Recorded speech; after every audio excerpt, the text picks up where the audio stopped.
2026 টি-20 world cup শুরু হওয়ার আগে হয়তো কেউ ভাবতেও পারেনি যে ভারত কোন সমীকরণে সেমিফাইনালে পৌঁছাবে তা নিয়ে আলোচনা করতে হতে পারে আমাদের।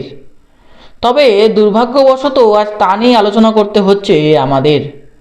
অতিরিক্ত আত্মবিশ্বাস হয়তো এই জন্যই ভালো না।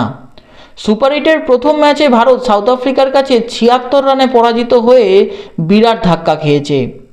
অপরদিকে ওয়েস্ট ইন্ডিজও তাদের প্রথম সুপার 8 ম্যাচে জিম্বাবুয়েকে 107 রানে পরাজিত করেছে, যার ফলে বিরাট রান রেট নিয়ে নিজেদের গ্রুপে যথাক্রমে 1 এবং 2 নম্বর পজিশনে অবস্থান করছে বর্তমানে ওয়েস্ট ইন্ডিজ এবং সাউথ আফ্রিকা। ভারত রয়েছে গ্রুপের 3 নম্বর স্থানে এবং জিম্বাবুয়ে ভারতের থেকেও খারাপ রান রেট থাকা দরুন রয়েছে 4 নম্বর স্থানে। এখন বর্তমান অবস্থা থেকে ভারতকে সেমিফাইনালে যেতে হলে দুটি সমীকরণ তাদের সামনে খোলা আছে।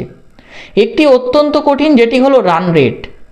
দক্ষিণ আফ্রিকা, ওয়েস্ট ইন্ডিজ এবং ভারতের পয়েন্টস যদি একই এসে দাঁড়ায় তবে রান রেটের বিচারে টপ 2 টিম পৌঁছে যাবে সেমিফাইনালে।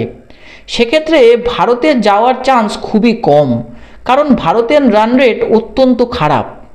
দ্বিতীয় যে সম্ভাবনা এবং সমীকরণটি খোলা আছে সেটি সম্ভব হলেও হতে পারে ভারতের জন্য। ভারতকে তাদের আগামী দুটি ম্যাচ জিম্বাবুয়ে এবং ওয়েস্ট ইন্ডিজের বিপক্ষে 100% জিততে হবে।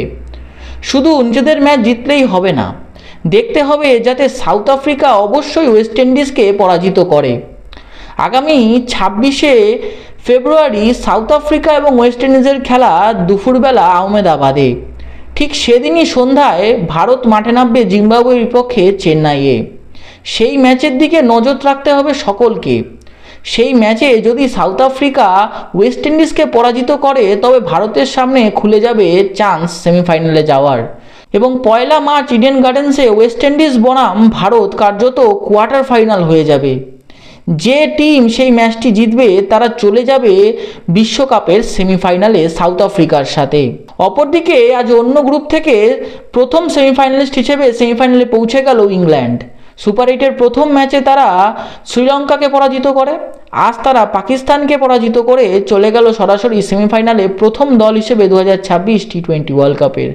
আমাদের নজর থাকবে ওই গ্রুপ থেকে আর কোন দল পৌঁছে যায় 2026 বিশ্বকাপের সেমিফাইনালে।